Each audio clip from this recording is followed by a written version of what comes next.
அன்பே சிவம் மனமே குரு என்றுணர்த்திய குருவே போற்றி. எனக்குள் இறைவனை உணர வைத்த குருவே போற்றி.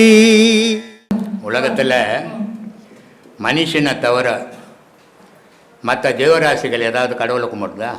இல்லை. ஆனால் வாழுது. அப்போது உயிரினத்தை காப்பாற்றுறது எது? இதை நம்ம யோசிக்கணும். இதை யோசிக்கிறதே கிடையாது. மதம் இதம் ஜாதி அது என்ன வச்சுக்கின்னு மனுஷனை குழைப்பு கடவுள் எதுன்னு தெரியாமல் போயிடுச்சு. இப்போது மனுஷனுக்கு கடவுள் எதுன்னு தெரியாமல் மத வழிபாட்டில் போய்கின்னு என் மதம் பெருசு ஊ மதம் பெருசுன்னு மனுஷன் மதம் ஏறி தெரிஞ்சுக்கிறான். மனுஷன் உயிரினத்துக்கு உலகத்தில் இருக்கிற உயிரினம் அத்தனைக்கும் உணவு தான் கடவுள். உணவுன்னு ஒரு பொருள் இல்லைன்னு சொன்னால் உயிரினம்னு ஒன்று இருக்காது. உலகத்தில் எந்த கடவுளாலையும் காப்பாற்ற முடியாது. ஆனால் அந்த உணவுகளை படைத்தது கடவுள். நீ சாப்பிட்ற உணவு அரிசி, ஒரு நெல். அந்த நெல்லை நீ தான் செய்த சாப்பாடு, நீ சாப்பிட்ட நல்லா இருக்கிற. ஆனால் அந்த நெல்லை நீ செய்ய முடியுமா? எந்த விஞ்ஞானமாகவும் செய்ய முடியுமா? செய்ய முடியாது. அப்போது இந்த உணவு, நமக்கு தேவையான உணவு பண்டங்களை படைத்தவன் இறைவன். படைச்சிட்டு நம்மெல்லாம் சாப்பிட்றத பார்த்து வேடிக்கை பார்க்குறான். அதனால்தான் நான் பல வீடியோக்களில் சொல்லுவேன், நீ சாப்பிட்டு சந்தோஷப்பட்டு ஆனந்தப்படாத, மற்றவன் சாப்பிட்றத பார்த்து சந்தோஷப்பட ஆனந்தப்படு, அதுதான் நல்லது அப்படின்னு.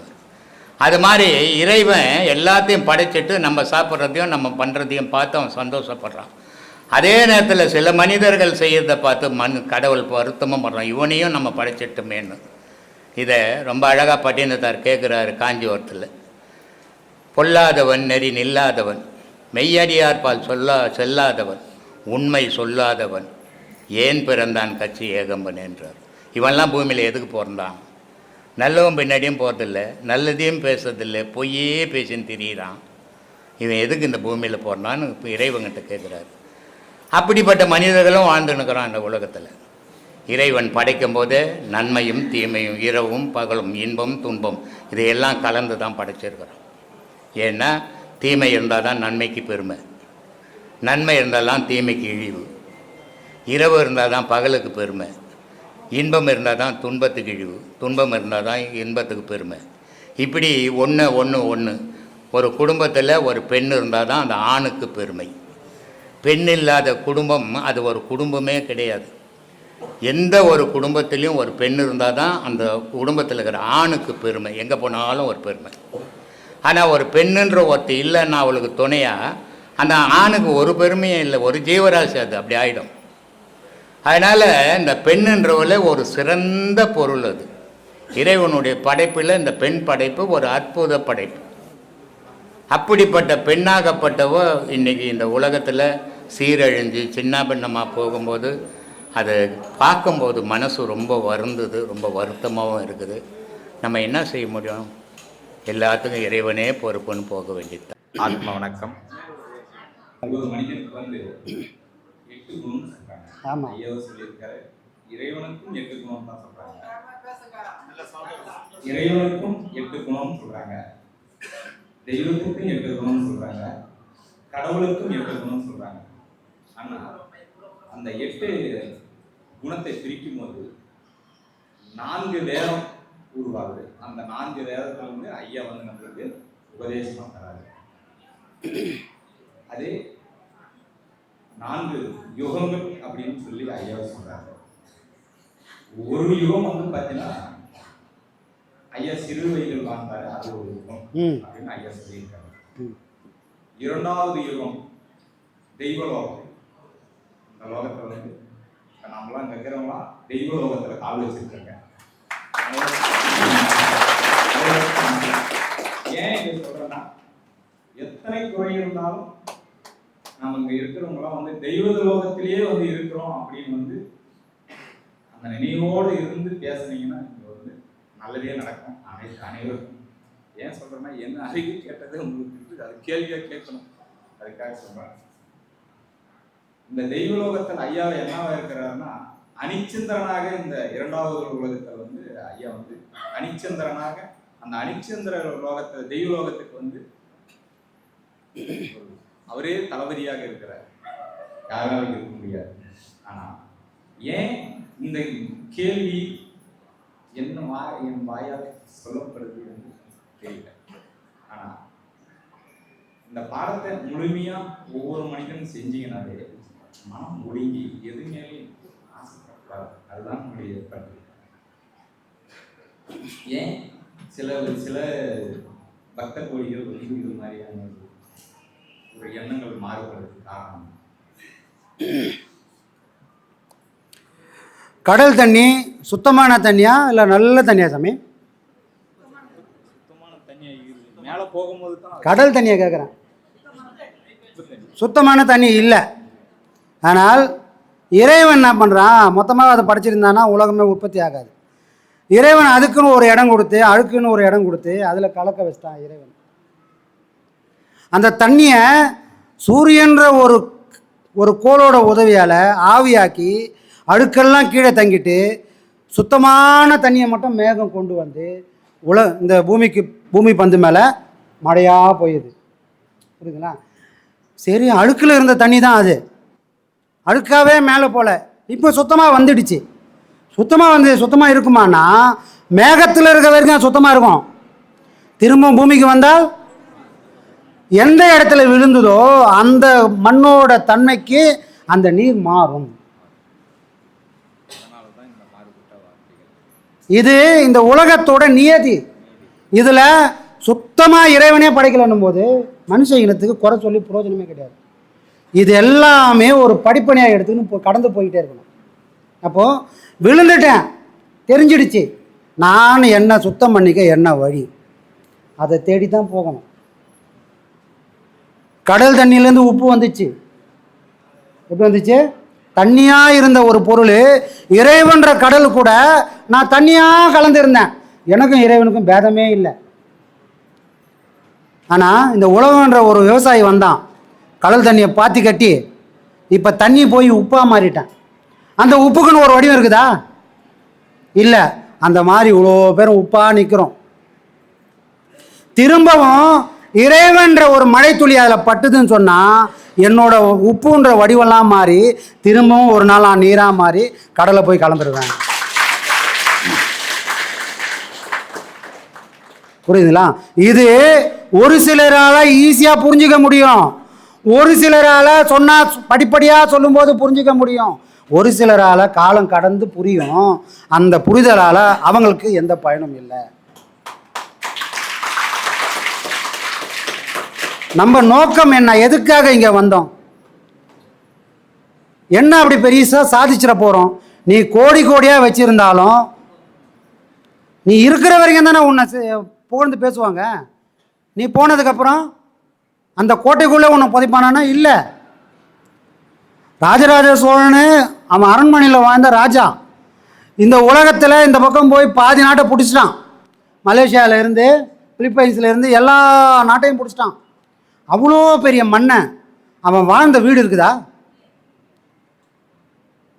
ஆனால் அவன் கட்டின அந்த கோவில் இருக்குது. இன்னும் அவன் கட்டிய மாளிகை அவன் பேரை சொல்லலை, அவன் வாழ்ந்த அரண்மனை அவன் பேரை சொல்லலை, அவன்கிட்ட சேவகம் செஞ்சு யாரும் இன்னைக்கு அவன் பேரை சொல்லலை.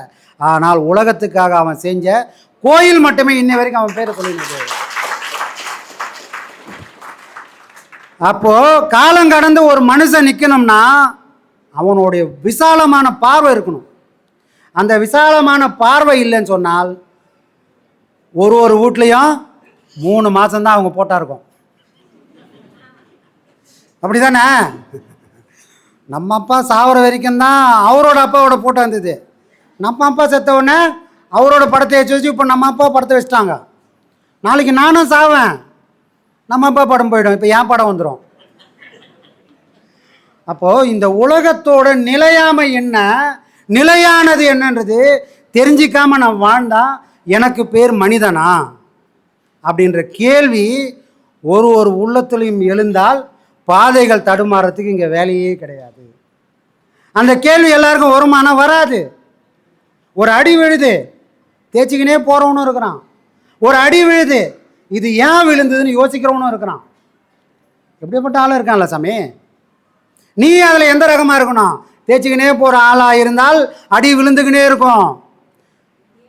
ஏன்டா விழுந்தது, யாருக்குமே விழு, எனக்கு ஏன் விழுந்ததுன்னு கொஞ்சம் அலசி ஆராய்ஞ்சேன்னா இன்னொரு நாள் அந்த அடி விழாமல் பார்த்துக்கலாம். புத்திமானா இருந்தால், ஞானம் உள்ளவனா இருந்தால், அறிவுக்கு வேலை கொடுக்குறவனா இருந்தால், இப்படிப்பட்ட ஆளாக இருந்தால் தான் நீ மனிதன். இல்லைன்னு சொன்னால் மிருகன்னு சொல்கிறதுக்கும் உனக்கும் வித்தியாசம் இல்லாத போயிடும். அதுக்கும் அடி விழும், தேய்ச்சிக்கினே போயிடும். ஏன் அடி வந்து தெரியுமா? மாடு கும்பலாக வரும்போது மாடு அப்படியே மேய்ச்சிக்கினே போகும். வயல்வெளி பச்சை பசையில் இருந்தால் என்ன பண்ணோம், கபால்னு தோட்டத்தில் போய் பூந்துடும். இந்த ரோட்டில் போகிற மாடு எந்த அடியும் வாங்காது. அதோட வேலையை தாண்டி போகும்போது அந்த மாடு தான் மேயும், உதையும் படும். ஒரு கட்டுக்கோப்பான வாழ்க்கை இல்லைன்னா கண்டிப்பாக அடிகள் விழுந்தே தீரும். இது நிரசமான உண்மை. எப்படி ஒரு நாள் வாழலான்றது வீட்லேயே வாழ முடியாது. நான் என்னோட வீடு, என்னோட மனைவி, என்னோட பிள்ளை, ஆனால் என் இஷ்டத்துக்கு என்னால் வாழ முடியாது. என் குடும்பத்திலே பொண்டாட்டிக்கு ஏற்ற மாதிரி அட்ஜஸ்ட் பண்ணணும், பிள்ளைங்க ஏற்ற மாதிரி அட்ஜஸ்ட் பண்ணணும், ஊருக்கு ஏற்ற மாதிரியும் வாழணும். இல்லைன்னா ஊர் என்ன பண்ணா, ஏண்டாடே நீ என்னடா குடும்பம் நடத்துற, ஏன்னா நீங்கள் 2 பேர் மட்டும் கல்யாணம் பண்ணிக்கல, ஊரை கூட்டி கல்யாணம் பண்ண, அப்போ கேட்கக்கூடிய பொறுப்பு ஊருக்கும் உண்டு. இதுக்கு தான் சபையை கூட்டி கல்யாணம் பண்ணுறாங்க. இப்போ எல்லாம் ரிஜிஸ்டர் மேரேஜ் போனாலும் யாருக்கும் பதில் சொல்ல வேண்டிய வேலையில்லை, பயம் இல்லாத போச்சு. அந்த காலத்தில் சொந்த பந்தம் இல்லாமல் திருமணம் நடக்காது. ஏன் காரணம் என்னன்னா, நாளைக்கு எது நடந்தாலும் அவங்களுக்கு கேள்விக்கு பதில் சொல்லணுமேன்ற பயம் இந்த தம்பதிகளுக்கு இருக்கும்.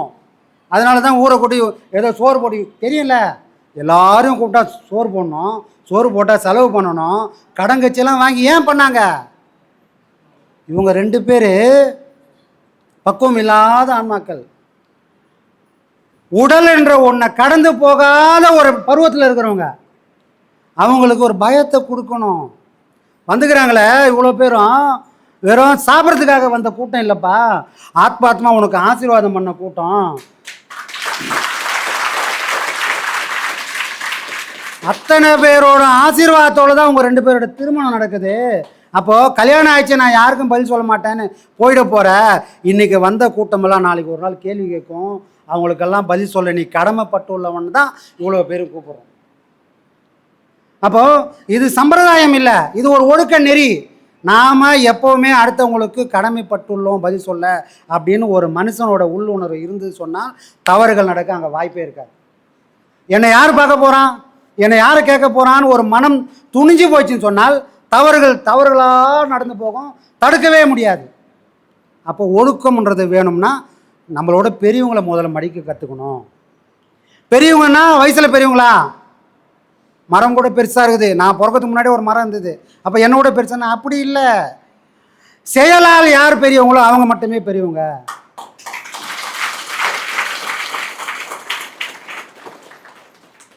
ஞான சம்பந்தருக்கு 8 வயசு, அப்பருக்கு 80 வயசு. சம்பந்தர் சுமந்தாரா, அப்பர் பெருமான் சுமந்தாரா?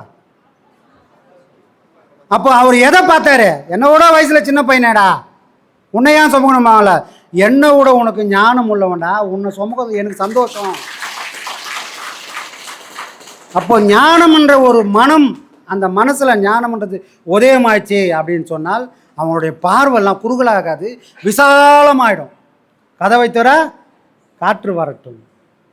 மனக்கதவை மூடிட்டு காற்று வரலேன்னு புளிங்கின்னு இருந்தால் எப்போ காற்று வரும், எப்போ என் புழுக்கம் தீரும்? அப்போ நாம் எல்லாரும் எதை திறக்கணும் அப்படின்னு சொன்னால் நம்மளோட மனக்கதவெல்லாம் திறந்து இறைவன்ற ஒரு பொருளை இந்த மனசில் குடியேற்றணும்னு சொன்னால் துன்பத்துக்கும் துயரத்துக்கும் வாய்ப்புகள் இல்லாத அவனே வந்து காப்பாற்றுவான். சரிங்களா?